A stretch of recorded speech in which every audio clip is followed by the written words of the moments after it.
जैसे स्कूल में पहुंचा, लौंडे ही लौंडे, पूरे लौंडों की बाढ़ सी आई हुई थी पूरे स्कूल में। इधर लौंडे, उधर लौंडे, सामने लौंडे। वो तो ऊपर ने देखा, दो चार लौंडे ऊपर भी दिखते। पता ले जाए, दिमाग में आया दादा। दादा के शरण में चला गया मैं दादा के पास। दादा प्रणाम। दादा की खासियत, दादा बोलते नहीं थे। दादा मुंह में गुटखा दबाए रहते थे। दादा बोलते नहीं थे। 10 रुपए का गुटखा मुंह में दबा हुआ है। दादा आपकी बात का जवाब तभी देंगे जब आपकी बात की वैल्यू 10 रुपए गुटखे से ज्यादा होगी। अदरवाइज दादा की जो फील होता था ना, उससे आप समझ जाओ माच उदाओ। कुछ जवाब दादा नहीं देते थे किसी को, कुछ भी। तरफ मेरा ध्यान गया स्कूल के गेट की तरफ। गेट खुला, एक साइकिल अंदर आई। उस साइकिल पे 3 लोग बैठे हुए थे। आगे बैठा हुआ था एक अधेड़ उम्र का आदमी, 4 फुट का आदमी साइकिल चला रहा था एक, और एक पीछे बैठा हुआ आदमी, पता नहीं क्यों एम्बुलेंस और पुलिस का सायरन होता है वैसे मुंह से आवाज निकाल रहा है वो। ओए ओए ओए ओए ओए ओए। दादा कौन सी क्लास में है? अपनी क्लास में है। मैंने कहा ये साला प्रिंसिपल से एक दिन छोटा आदमी, क्लास 9th में, इसको सरकार पेंशन ना दे, साले को एडमिशन किसने दे दिया? दादा आए एकदम क्लास में, हर तरफ दादी दादा दादी दादा। मैंने सोचा यार कि जो आदमी साइकिल पे ड्राइवर अफोर्ड कर रहा है, जिसने साइकिल पर सायरन लगवा रखा है, तो उस बंदे में कुछ तो बात होगी यार। दोस्ती करनी पड़ेगी इससे। कैसे आप लोग? बढ़िया। अच्छा ही होने चाहिए वैसे। आप लोग उस समय कितने लोग, बताइएगा मुझे, केवल कितने लोग हैं जो केवल बॉयज़ स्कूल या बॉयज़ कॉलेज में पढ़े हुए हैं? हम क्या बता, ऐसे बता दो। सब पढ़े हुए हो ना, बॉयज़ स्कूल में नॉर्मल पढ़े हुए? देखो सब एक दूसरी शक्लें देखो एक बार।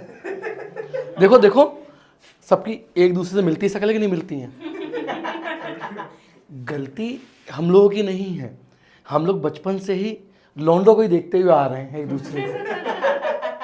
हमारी शक्लें भी एक दूसरे की जैसी हो गई हैं।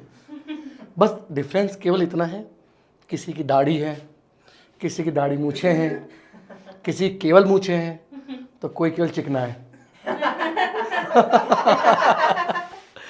उसके अलावा कोई डिफरेंस नहीं होता है। कभी गौर करना आप लोग, बॉयज़ स्कूल के जो टीचर्स वगैरह होते हैं, इनको पता नहीं क्यों ऐसा लगता है कि उन्हीं के स्कूल के लौंडे सबसे बड़े आवारा, सबसे बड़े लौंडियाबाज, सबसे बड़े निकम्मे केवल उन्हीं के स्कूल के बच्चे हैं। कभी भी लड़कों से सीधे मुंह बात नहीं करते हैं। यही आप केवल इंग्लिश मीडियम के या कोएड के टीचर्स को देख लो। स्टूडेंट पूछेगा sir may I go to toilet, then क्या जवाब देगा teacher? Yes you may go. और आ जाओ इन्हीं स्कूलों में, माँ साहब पानी पी आए? अबे जाना गांडू, अभी तक सारा काम मुझसे पूछते करके आ रहा है। गलती उनकी नहीं है, टीचर्स की भी। वो भी ठीक है, उनको पता है कि अगर इनसे थोड़ा सा भी सीधे मुंह भी बात कर ली तो ये साले गोदी में बैठ जाएंगे आके। हुआ था मेरा भी एडमिशन क्लास 9th में बॉयज़ स्कूल में। गया था मैं भी पहले दिन बैग टांग के। जैसे स्कूल में पहुंचा, लौंडे ही लौंडे, पूरे लौंडों की बाढ़ सी आई हुई थी पूरे स्कूल में। इधर लौंडे, उधर लौंडे, सामने लौंडे। वो तो ऊपर ने देखा, दो चार लौंडे ऊपर भी दिखते। इतने लौंडे स्कूल में एक साथ, भाई साहब। मैं घुसा हूँ स्कूल में, एक चूतिया प्लेन बन के आया पीछे से, मेरा बैग छीन के भाग गया और मैं उसको देख रहा हूँ। मैंने शायद हो सकता है न्यू स्टूडेंट हूँ तो ये एक रेस्पेक्ट करने का तरीका होगा इस स्कूल का कि भैया बैग लेके जाएगा, भैया के स्कूल में क्लास में रख देगा जाके। उसको पता नहीं क्या हुआ, उस चूतिए को बीच ग्राउंड में रुका, बैग उठाया, मेरा बैग वहाँ फेंक दिया और भाग गया वो। मैं भागा, दौड़ के अपना पहले बैग उठाया, बैग को साफ कर सीधे क्लास के भीतर। भाई मुझे लगा ये क्या है, ये समझने में थोड़ा टाइम लगा। क्लास में बैठा जाके मैं, क्लास शुरू हुई, थोड़ी देर में देखा, मैंने कहा गेट की तरफ मेरा ध्यान गया, स्कूल के गेट की तरफ।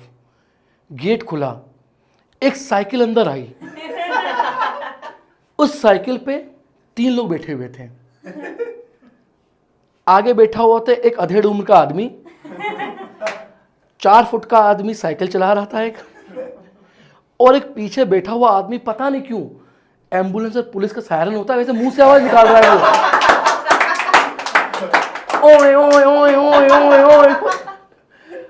और पूरी क्लास में हंगामा हो गया, दादा आगे, दादा आगे, दादा आगे, दादा आगे। मतलब मैं आपको बता दूं, मैं पश्चिम यूपी से हूं। वहाँ दादा, हमारे यहाँ दादा जो होते हैं वो जो थोड़े गुंडागर्दी में होते हैं, जिनसे सब डरते हैं, उनको दादा कहते हैं। दादा आगे, दादा आगे, पूरी क्लास में हो रहा है। मैंने अपने बगल वाले से पूछा, दादा कौन सी क्लास में है? अपनी क्लास में है।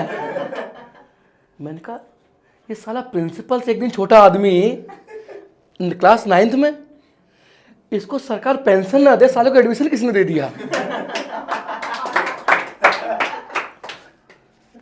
दादा आए एकदम क्लास में, हर तरफ दादी दादा, दादी दादा।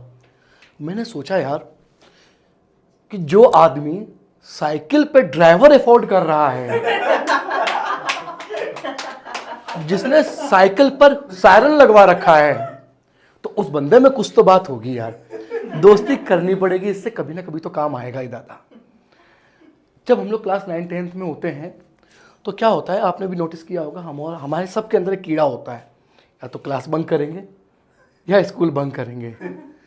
तो मैंने भी सोचा यार अब क्लास 9th में आए हैं, थोड़ा सीनियर हो गए हैं, स्कूल बंक करते हैं। अब स्कूल बंक करेंगे तो किसकी सहायता ली जाए?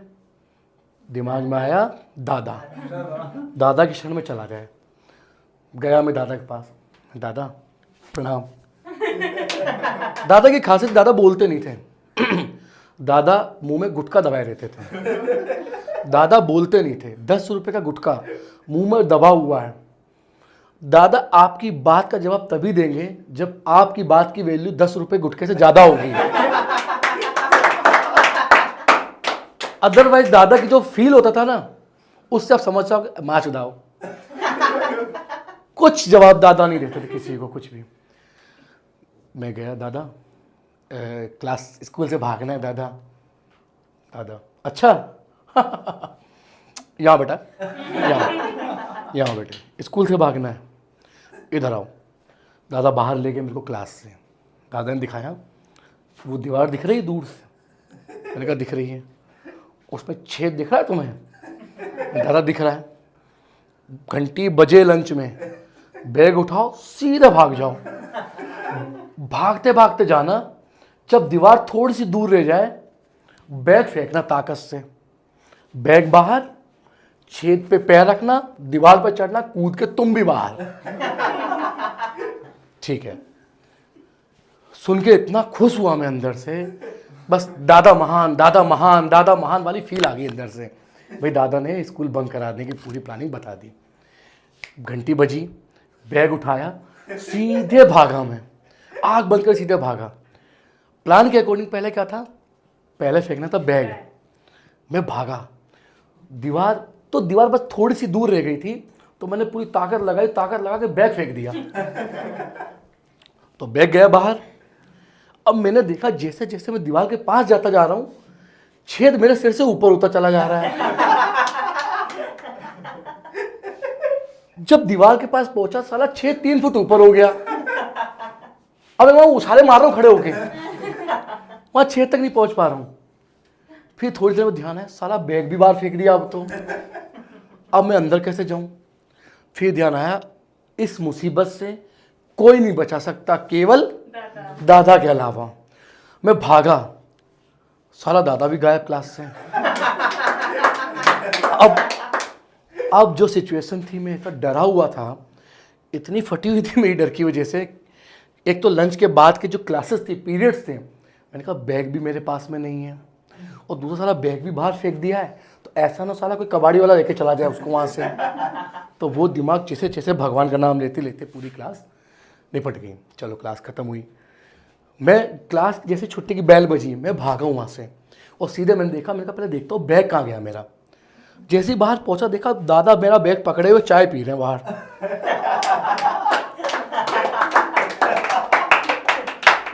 मैं ये सोचा साला ये गांडू बाहर कैसे आया, ये तो साला पीछे था भी नहीं मेरे, छेद से निकल नहीं सकता ये बाहर कैसे आया। तो मैंने पूछा दादा आप बाहर कैसे आए।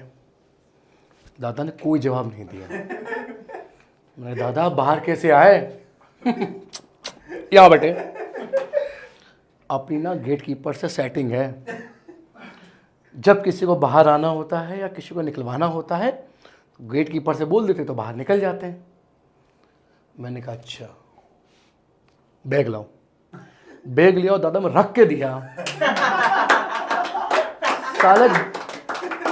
साले गांडू जब तेरी गेट कीपर से जान पहचान थी तो साला तो मुझे गेट से भी निकलवा सकता था, मुझे बंदरों की तरह उछाले क्यों मरवा रहा था ये।